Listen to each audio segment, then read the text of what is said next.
नमस्कार दोस्तों, मैं नवीन यादव स्वागत करता हूं आपका doctor Amit IAS academy YouTube channel पर। डियर फ्रेंड्स, हाल ही में 26 से 27 अक्टूबर 20th ईस्ट एशिया समिट आयोजित किया गया। साथ ही इसी मंच पर 22वां आसियान समिट आयोजित किया गया। दोनों 2005 से एक साथ होते आ रहे हैं।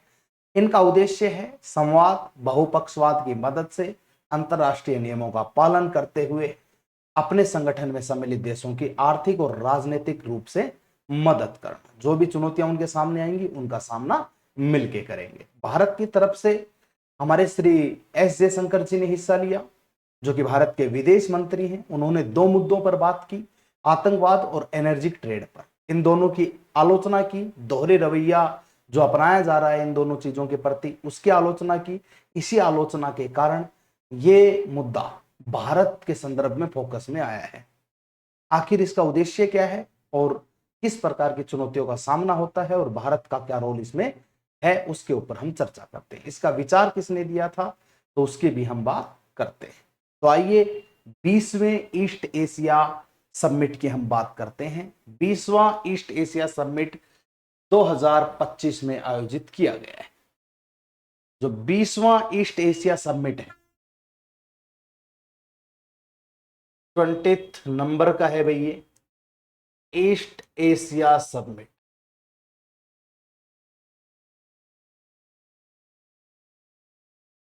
कहां पर हुआ है तो मैं आपको बता देता हूं, कुआलालंपुर में। ये कुआलालंपुर कहां पड़ता है, तो ये पड़ता है मलेशिया। मलेशिया। आपको बता देता हूं, ईस्ट एशिया समिट अकेला नहीं है। ये जो ईस्ट एशिया समिट है ये आसियान प्लस 8 देश, इनको मिलाकर के बनता है। आसियान में है 10 देश और ये 8 देश, टोटल कितने हो गए, तो टोटल हैं 18 देश। टोटल 18 देशों को मिलाकर के ये ईस्ट एशिया समिट आयोजित किया गया। कब किया गया है, 26 अक्टूबर को, और एंड कब हुआ है, 27 अक्टूबर को 2025 में आयोजित किया गया है। पहला कब हुआ था ये फेस्ट, तो फेस्ट हुआ था 14 दिसंबर को।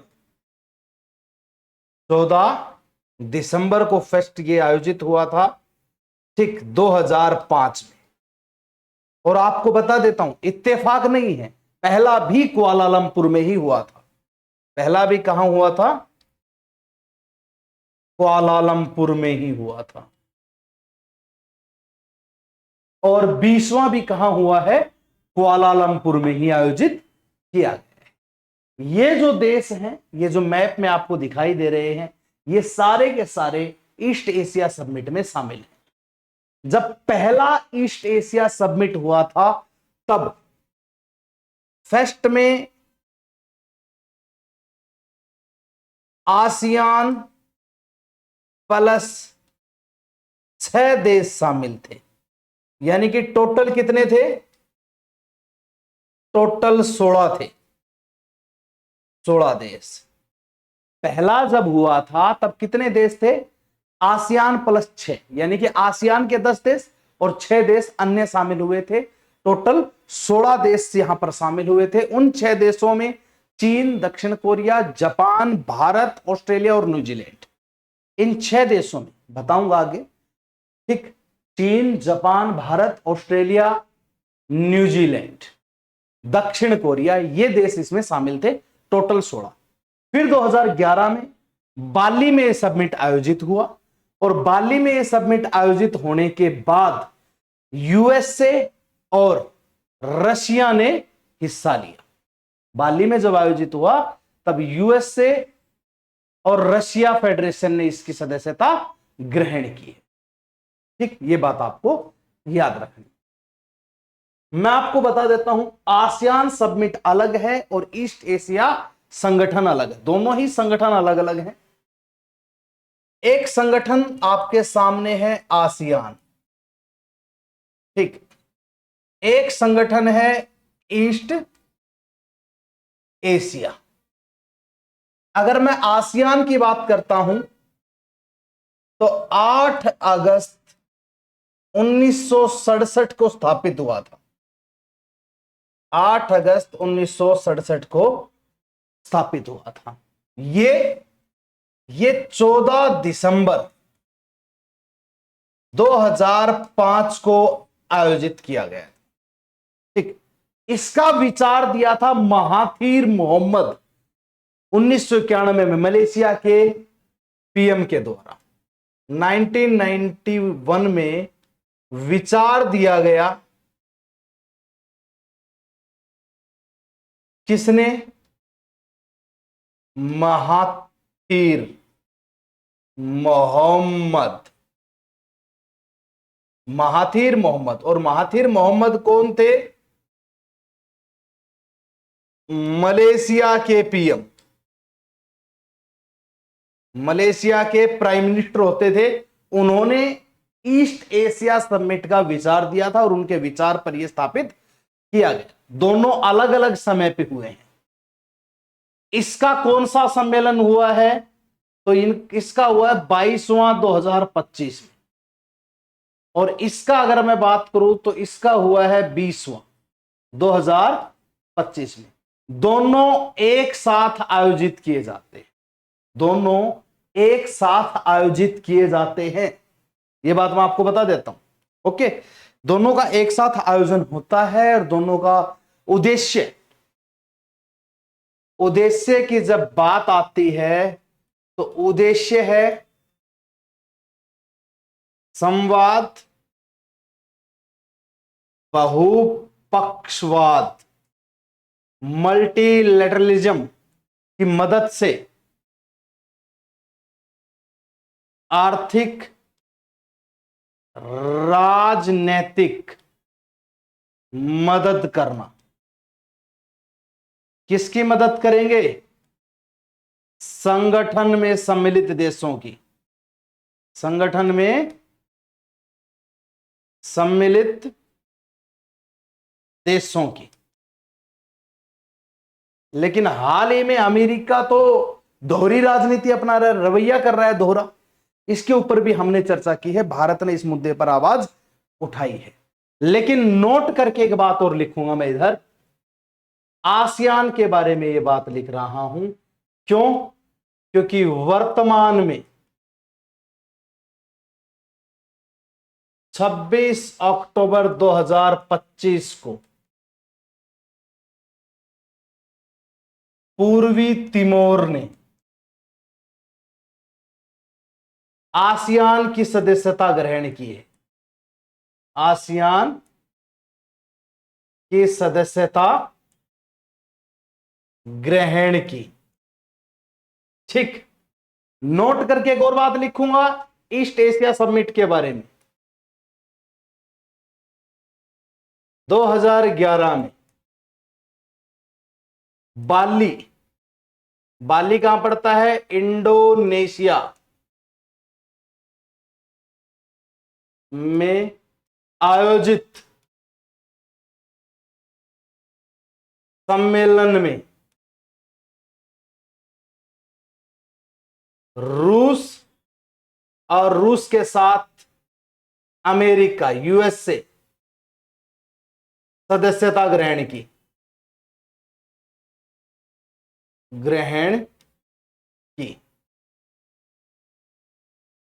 ठीक, शुरू में ईस्ट एशिया समिट में 6 देश, 10 आसियान, टोटल 16 देश थे। लेकिन 2011 के बाद से इसमें टोटल 18 हो चुके हैं, क्योंकि 10 देश आसियान के हैं और 2 देश किसके हैं? 8 देश किसके हैं? अन्य देशों के रूप में शामिल होते हैं। अब टोटल 18 हो चुके हैं। लेकिन आगे जो सबमिट होगा उसमें 18 नहीं 19 देश होंगे, क्योंकि एक देश वर्तमान में पूर्वी तिमोर जुड़ चुका है आसियान से। आसियान में अब कितने देश हो चुके हैं? आसियान में अब 11 देश हो चुके हैं। यह बात आपको याद रखनी है। आसियान में कितने देश हो गए हैं? 11 देश वर्तमान में शामिल हो चुके हैं। टोटल 11 देश है। ठीक, और यह कुआलालंपुर में ही शामिल हुआ है। कहां शामिल हुआ है? कुआलालंपुर। आपको बता देता हूं, 20वें जो आसियान शिखर सम्मेलन है उसमें एक घोषणा पत्र शामिल किया गया। क्या शामिल किया गया? एक घोषणा पत्र शामिल किया गया, उस पर हम चर्चा करेंगे। आप सभी इनका स्क्रीनशॉट वैसे ले सकते हो क्योंकि आपके काम की चीज रहेगी ये, और लगातार एग्जाम में इसको पूछा जाएगा। ठीक है, चलिए अब हम आगे चलते हैं। तो मैं आपको बता दूं, जो हमारा सबमिट रहा ये आसियान सबमिट, इसके बारे में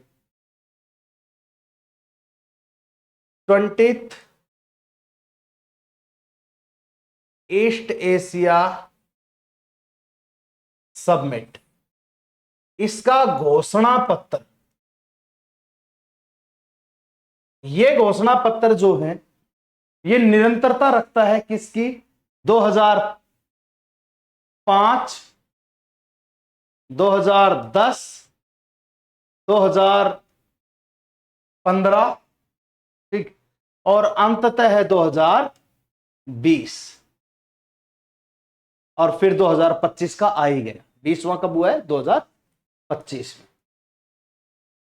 ठीक, ये इनके घोषणा पत्र की निरंतरता करता है, घोषणा पत्र की निरंतरता, यानी कि जो घोषणा पत्र जारी हुआ 2005, 10, 15, 20 और वर्तमान में, ये सारे एक दूसरे की निरंतरता करते हैं। क्यों करते हैं, क्योंकि इनका मतलब यह है कि समस्याओं का समाधान करना है। क्या करना है, समस्या का समाधान।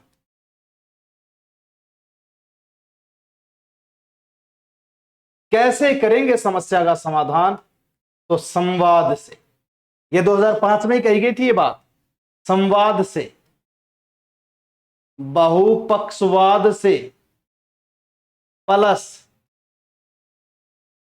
अंतरराष्ट्रीय नियमों का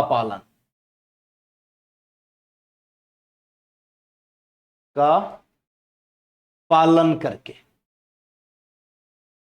इस स्लोगन के साथ ये आगे बढ़ते हैं, समाधान निकालते हैं। हालांकि मल्टीलेटरलिज्म आज के दिन पैरालाइज है, ठीक है, अपंग है, क्योंकि एक दूसरे की मदद नहीं की जा रही है। ये सबसे बड़ी बात है। अब सबसे बड़ी बात यह है कि इसके सामने है भू राजनीतिक चुनौतियां, भू राजनीतिक चुनौतियां।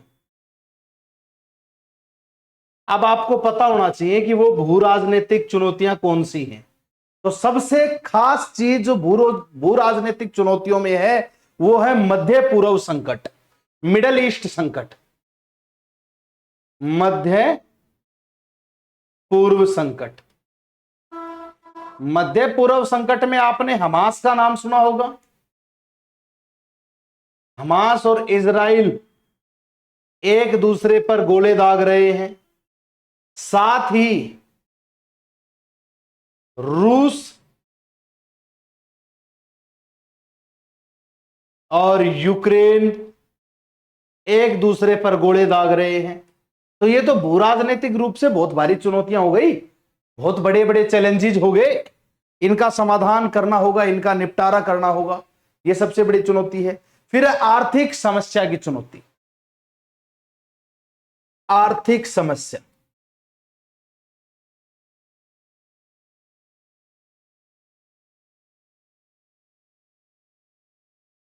इस आर्थिक समस्या चुनौती को हम संरक्षणवाद के रूप में देख सकते हैं। किसके रूप में देख सकते हैं, संरक्षणवाद। और संरक्षणवाद के अलावा अगर हम बात करें तो साउथ चाइना सी, साउथ चाइना सी पर चाइना का जो आक्रामक रवैया है, रवैये के रूप में भी परिभाषित कर सकते हैं, परिभाषित कर सकते हैं। यह सबसे बड़ी एक चुनौती है, क्योंकि जो चाइना है, चाइना वो इस साउथ चाइना सी पर 90% हिस्से की दावेदारी थोपता है, हिस्से की दावेदारी करता है। 90% हिस्से की दावेदारी करता है, बोलता है कि 90% हिस्सा मेरा है। आपने यदि साउथ चाइना सी नहीं देखा है तो दिखा देता हूं, मैं बता देता हूं आपको। आप ब्रुनोई देश देखना, ब्रुनोई के पश्चिम हिस्से में, जो ब्रुनोई देश है उसके पश्चिमी हिस्से में, मैं आपको यहां दिखाता हूं मैप पर। यह जो ब्रुनोई देश है इसके वेस्टर्न हिस्से में यह साउथ चाइना सी है, ठीक। इसके अलावा अगर मैं बात करूं तो आप वियतनाम देश देखना, वियतनाम के किस हिस्से में है? पूर्वी हिस्से में। वियतनाम के पूर्वी हिस्से में ये blue blue blue dot dot dot दिखाई दे रहे हैं ना, ये बीच में जो दिखाई दे रहा है ये साउथ चाइना सी है। कौन सा है? साउथ चाइना सी है। फिलीपींस के पश्चिम में, फिलीपींस के भी किधर है? पश्चिम दिशा में ये साउथ चाइना सी आपको नजर आ रहा है, यानी कि चीन के दक्षिण की ओर इधर आपको जो नजर आएगा वो साउथ चाइना सी रहेगा, ठीक। अब इस वाले एरिया में जो आपको दिखाई देगा वो किधर है? ब्रुनेई के तो पश्चिम में है, ठीक। फिलीपींस के भी पश्चिम दिशा में है, उधर देखा जाए तो वियतनाम के पूर्वी दिशा में है, ठीक। इसलिए ये जो है इस पर 90% की दावेदारी थोपता है कौन? वो है चाइना। खैर चाइना दूसरे की चीज पर अपना हक जमाने का पूर्ण कोशिश करता है, क्योंकि चाइना जो है वो थोड़ा सा दिमाग में अलग ही सनक रख के चलता है, और ये उनके लिए एक आर्थिक संकट बन चुका है। बड़ी चिंता का विषय हो गया है। वियतनाम, ब्रुनेई, फिलीपींस इनके लिए बहुत चिंता का विषय है, और उन्होंने इसको अभिव्यक्ति रूप से अभिव्यक्त किया है कि हाँ भाई इस पे चर्चा होनी चाहिए। चाइना चुप रहेगा क्योंकि चाइना की मिस्टेक है, वो बोलेगा नहीं इस चीज पे। उसके अलावा अगर मैं बात करता हूं तो भारत ने कुछ सुरक्षात्मक चुनौतियों का भी दावा किया कि भाई जो सुरक्षात्मक चुनौतियां हैं उसके बारे में भी हमने बात की है, ठीक है। अब ये आर्थिक समस्या यहां पर बनी हुई है। दूसरा, यही चुनौती जो है ये सुरक्षात्मक रूप में भी हम रख सकते हैं, रूप में भी जान सकते हैं, क्योंकि ये सुरक्षात्मक रूप से भी एक, ठीक। अब आर्थिक चुनौती में एक बात और बताई जाए तो आर्थिक चुनौती के आधार पे आपने सुना होगा अमेरिका ने सभी देशों पे क्या लगाया है? टैरिफ लगाया। लगभग लगभग विश्व में टैरिफ का कहर बरपाया है ना, जिसमें से उसने भारत पर 25% टैक्स टैरिफ लगाया था, फिर 25% अतिरिक्त टैरिफ लगाया। जो ये दोगलापन उसने दिखाया था उसकी आलोचना हमने की, और उसके टैरिफ लगाने से विश्व भर में एक आर्थिक समस्या उत्पन्न हुई है। ये आर्थिक चुनौती है सबसे बड़ी। सुरक्षात्मक रूप से देखा जाए तो सुरक्षात्मक रूप से ये चाइना इधर साउथ चाइना सी पर कब्जा कर रहा है, आर्थिक रूप से अमेरिका टैरिफ लगा रहा है लोगों के ऊपर, विश्व के ऊपर। तो ये चीजें हैं ये डगमगा रही, जबकि यही सारे देश मिलकर किसकी बात कर रहे हैं? मल्टीलैटरलिज्म की, कि बहुपक्षवाद के साथ हम ये समाधान करेंगे। क्या लगता है आपको, क्या ये समाधान कर पाएंगे जो खुद ब्लैक है? नहीं ना। अब साथ के साथ स्क्रीनशॉट लेते हुए चल सकते हैं। अब बात आती है भारत का मुद्दा क्या है, तो हमने इसमें क्या योगदान दिया है? तो हमारी तरफ से, भारत की तरफ से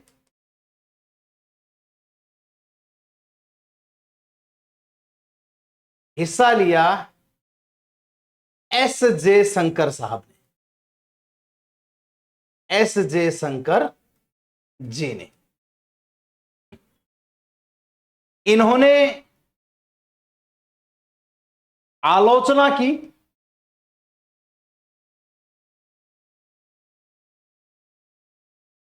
आतंकवाद एंड एनर्जिक ट्रेड के प्रति यूरोप एंड यूएसए के दोहरे रवैये की, दोहरे रवैये की। हालांकि हमने सीधा नाम नहीं लिया है, लेकिन हमारा इंडिकेशन इन्हीं की तरफ था। भाई यही तो टांगे अड़ा रहे हैं, तुम ये मत खरीदो, तुम वो मत खरीदो। भाई अमेरिका ने क्या लगाया? 25% टैरिफ लगाया अमेरिका ने, कोई दिक्कत नहीं है। फिर 55% प्लस अतिरिक्त लगाया, टोटल कितना लगा दिया? 50%। ठीक, क्यों लगाया? वाई? तो रीजन इसका, रीजन रूस से तेल खरीदने पर, रूस से तेल खरीदने पर लगाया गया।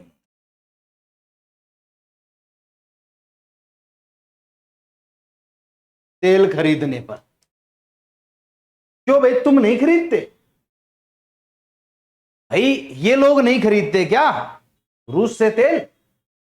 अगर देखा जाए तो यूरोपियन यूनियन ने 2024 में,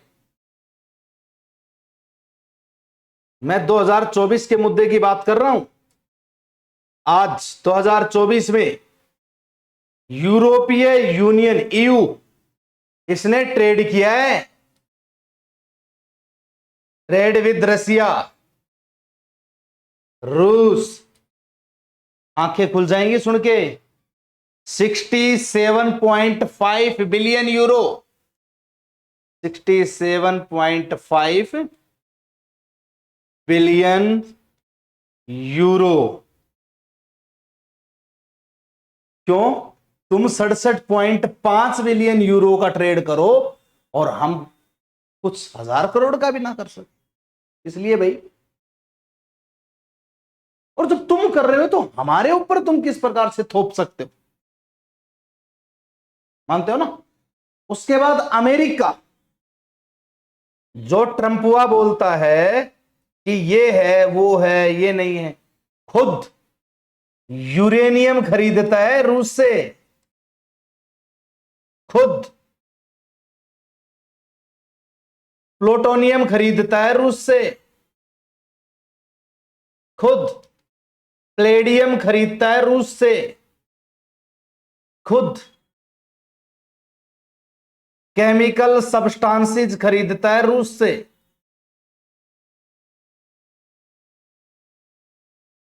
खुद फर्टिलाइजर आपूर्ति तत्व खरीदता है रूस से।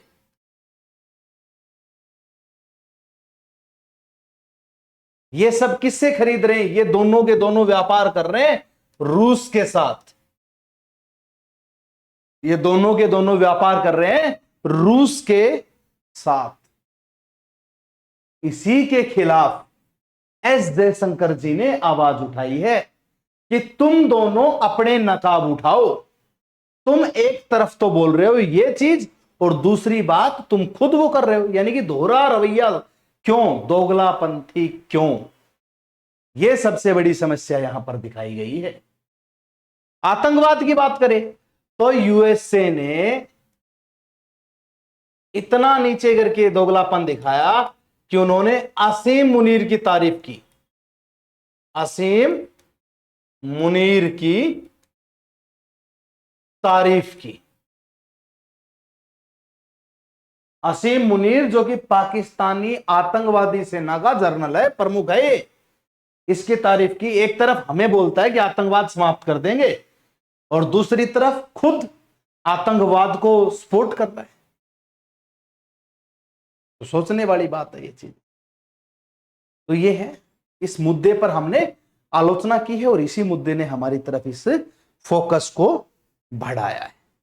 ठीक, ये था 20वां ईस्ट एशिया समिट, जो इन देशों को दर्शाता है और इन मुद्दों पर चर्चा करता है। बात मल्टीलैटरलिज्म की हो रही है, बहुपक्षवाद की हो रही है, लेकिन यहां मल्टीलैटरलिज्म की बात आप देख पा रहे हो किस प्रकार से।